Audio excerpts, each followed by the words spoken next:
É essa a terceira vez que vou ter convosco. Por boca de 2 ou 3 testemunhas será confirmada toda a palavra.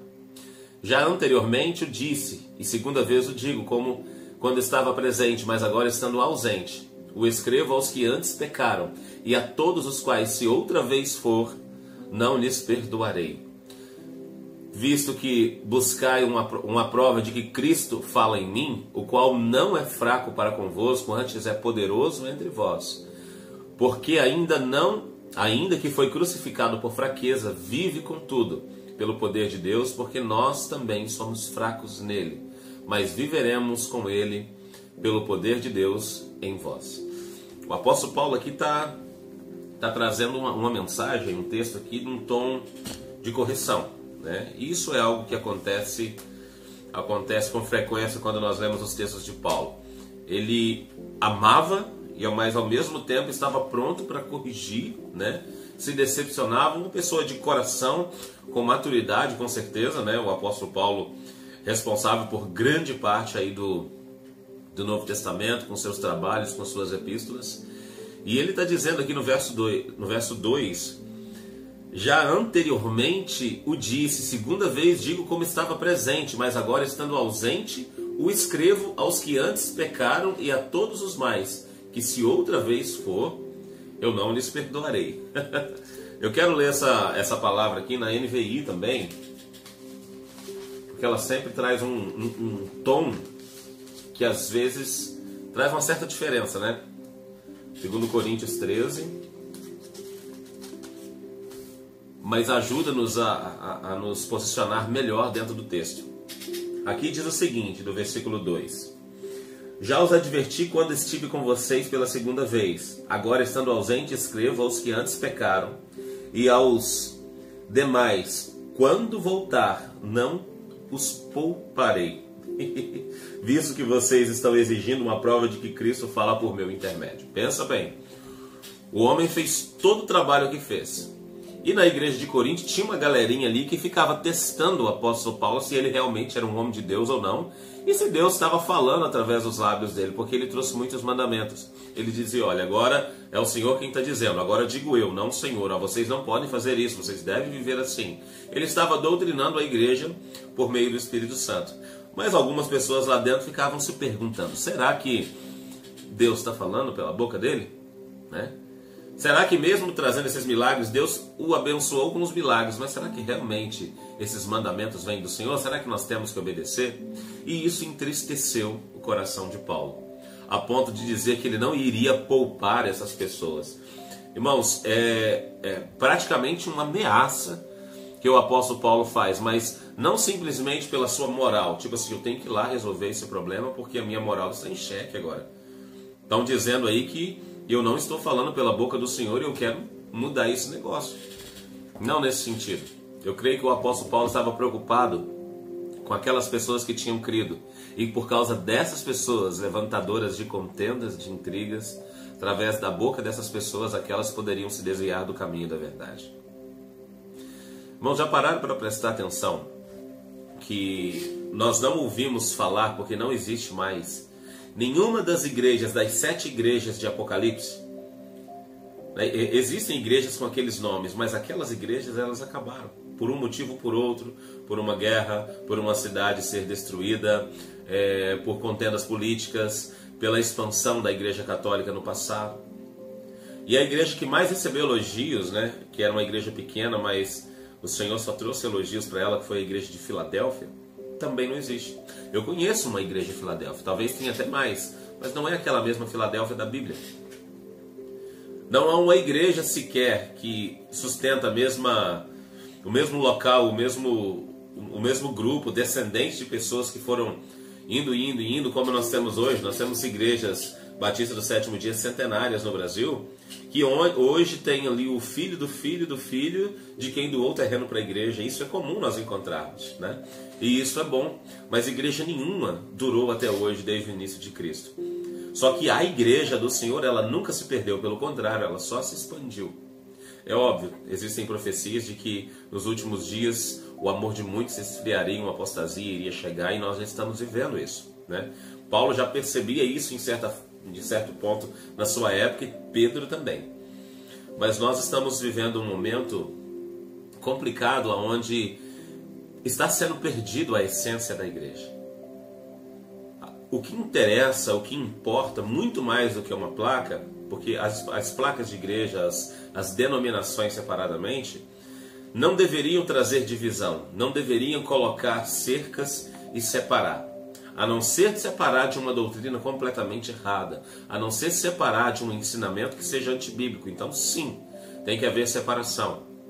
Mas não em separar o povo de Deus como se fosse cada um no seu lugar. Nós somos um povo só.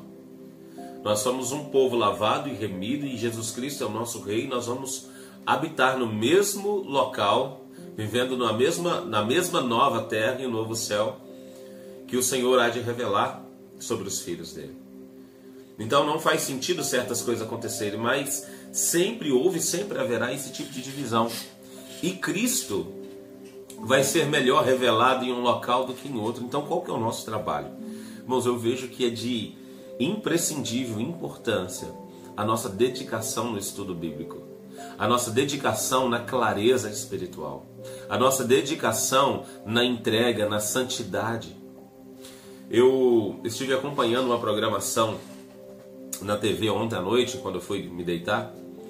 Eu e minha esposa estávamos assistindo de alguém que entrou numa religião, não precisamos citar nomes, né? Ela entrou nessa religião evangélica e ela viu tantos exageros dentro dessa igreja, tantos exageros, que ela se decepcionou e voltou quase que 100% aos mesmos erros que cometia antes, dizendo que aquilo que ela fazia antes na verdade não era pecado, que pecado era só roubar, matar, destruir, mas que ela poderia se envolver com as coisas que se envolviam, inclusive coisas de teor pesado, né? Coisas no quesito sexualidade, né? No quesito exibição do seu próprio corpo, dizendo que o que era ensinado dentro daquela igreja era o extremo. E nós sabemos que há muitos extremismos, mas a falta de sabedoria, a falta do ensinamento correto faz com que as pessoas se percam. Faz com que as pessoas olhem para a igreja e digam: esse povo está tudo errado, e coloca todo mundo dentro da mesma bacia, né? E quando vai jogar água fora, joga o bebê junto. Queridos, se a palavra do Senhor não for pregada na sua totalidade, não há poder na atuação do Espírito Santo, porque nós estamos roubando a oportunidade dessa pessoa se arrepender. Mas quando colocamos um exagero muito grande em cima daquilo que a Bíblia não diz, nós colocamos um peso que a pessoa não vai suportar. E também não podemos contar com a atuação do Espírito Santo para tocar naquela vida e transformá-la por completo. Quando nós analisamos essas coisas, meus amados, nós vemos que precisamos ser simples e simplesmente conectados com esse livro. Porque tudo que está aqui é suficiente para a minha salvação. Menos do que isso vai me atrapalhar. Mais do que isso também vai me atrapalhar. E as coisas precisam chegar aos ouvidos das pessoas com poder e glória. Há uma graça, há uma salvação que foi ministrada pelo Senhor Jesus Cristo, depois pelos apóstolos, e hoje nós estamos pregando. Mas quando é lançado um peso muito grande em cima das pessoas, elas também não suportam. Então nós precisamos entender o que o Senhor quer. Por isso nós espalhamos, por isso nós pregamos, por isso nós anunciamos a palavra de Deus. E que o Senhor nos dê sabedoria para que ela chegue da forma correta. Com santidade, sim, né? Com abnegações, com resistências, mas sem exageros e sem religiosidade. Sem a minha cobrança na vida do meu irmão. Pelo contrário, não é a minha cobrança na vida do meu irmão, é o meu conselho, é o meu convite, é o dizer para ele: olha, se você andar de forma correta, o Senhor tem algo especial para você. Mas se quiser continuar no erro, que continue, cada um vai tomar conta de si mesmo. E não implantar uma coisa que está desviando mais do que atraindo. Depois que eu assisti essa programação, olhando para aquela pessoa, eu pensei: essa pessoa está na mídia, essa pessoa tem fama. Imagina quantas pessoas estão vivendo da mesma forma, mas que não são conhecidas. Que no máximo tem as suas fotos aí nas redes sociais, mas como qualquer um de nós, com uma quantidade limitada. Irmãos, o que eu vejo acontecendo de fato é que muitos de nós estamos indo além ou muito aquém daquilo que a palavra do Senhor nos ensinou. O pastor Claudio escreveu aqui que ele imaginava sempre um Jesus Cristo no colo de uma mãe ou crucificado. Essa era a visão que foi passada para ele. Muitas pessoas têm esse tipo de visão ainda hoje, depois de maduros, depois de conhecedores. Tem pessoas que não conseguem imaginar, de joelho dobrado, falando ao Pai, a um Deus, né, sobre o seu trono, mas conseguem imaginar um Cristo crucificado e de braços abertos numa cruz. Até a nossa visão de Deus na oração, ela foi alterada. E somente uma intimidade com Deus para fazer isso mudar. Somente ensinamentos corretos, com a ajuda do Espírito Santo, façam que nós tenhamos uma forma diferente de nos aproximar desse Deus. Irmãos, o Espírito Santo está dentro de nós. Nós somos morada preferida do Senhor. E Ele está falando, nos corrigindo, nos exortando e nos levando a compreender a vontade dEle para que a gente anuncie. Estava vendo um pastor fazendo um cálculo muito rápido, né? Eu não lembro os números exatos, mas se é pouco mais de 200 milhões de habitantes no Brasil, né? E fazendo uma divisão rápida dessas pessoas ali, ele chegou num cálculo aproximadamente que cada um de nós precisaríamos pregar o Evangelho para 5 pessoas, cada um de nós. Se cada um de nós levássemos 5 pessoas diferentes para o reino de Deus, né, para a igreja, para o conhecimento bíblico, nós já evangelizaríamos o Brasil todo, fazendo uma divisão rápida, né? E ele falou assim, olha, se você fizesse com as 5 pessoas da sua família, se tornaria mais fácil ainda, porque da sua família as pessoas te conhecem. Mas aí ele chegou num ponto, e disse assim, olha como é que é interessante. Ele falou assim, o problema é que muitos de nós não estamos com a nossa ficha muito limpa dentro da nossa família. Então, se nós tivermos que escolher 5 pessoas da nossa família para falar de Cristo, vai ter que escolher a dedo, porque tem uns que não vão dar ouvidos. Irmãos, mas se cada um de nós fizéssemos o nosso trabalho de evangelização e fizéssemos o melhor possível com as pessoas que estão à nossa volta, não estou falando para todo mundo sair por aí pregando o Evangelho a todos, isso seria maravilhoso. Mas quando nós atemos a trazer essa intimidade do Senhor para as pessoas que estão mais próximas, os irmãos não fazem ideia do tamanho do trabalho evangelístico que está sendo feito. Nós precisamos colocar a nossa fé em prática, a nossa fé em ação e levarmos esse evangelho com ousadia e começarmos dentro do nosso lar, dentro dos nossos parentes, dos nossos próximos. Alguém vai dizer, mas a nossa igreja é muito família. Isso não deveria ser problema, pelo contrário, eu quero que a minha família esteja na presença do Senhor. Eu deveria ficar satisfeito só depois que eu visse o último membro da minha família, da minha casa, dentro da igreja, adorando o Senhor junto comigo. Chegará ao ponto que várias famílias, porque a igreja é isso, é a constituição de várias famílias no mesmo local, falando e adorando ao Senhor, e isso é maravilhoso. Pastor, mas família dá muito problema, mas sempre deu. É a transformação de Cristo dentro de cada coração que vai me ensinar a ser uma pessoa melhor, a olhar diferente para minha família. Porque família tem essa mania de abrir a boca e falar coisas que para os de fora a gente não teria coragem para não magoar, mas para dentro de casa a gente acaba falando. Quem sabe é aí que o Senhor está tentando nos corrigir, tentando fazer de nós pessoas melhores. Amém, amados? Louvado e engrandecido seja o nome do Senhor.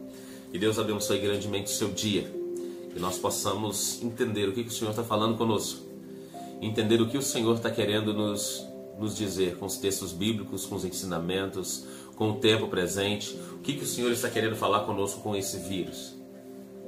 Porque o Senhor, irmãos, não foi pego de surpresa com o Covid no mundo inteiro.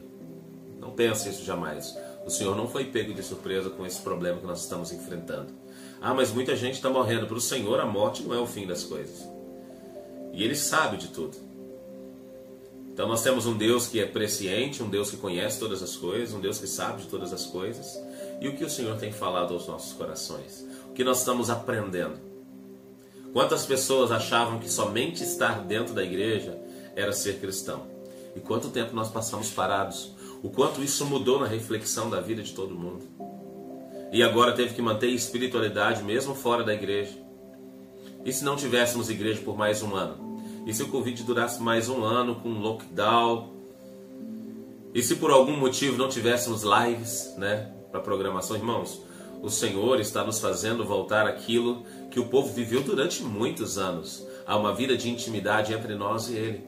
Quantas pessoas foram perseguidas e viveram como cristãos distantes de toda a comunidade, um grupinho de pessoas, às vezes escondido para que pudesse adorar ao Senhor ou fossem mortos, e muitos foram mortos por isso.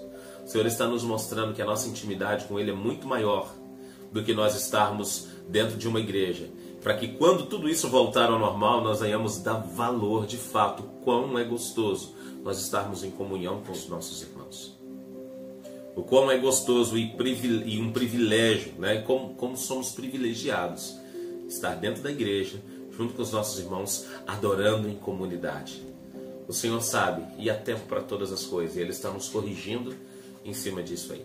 Amém, meus amados? Deus abençoe a cada um dos irmãos, em nome do Senhor Jesus Cristo.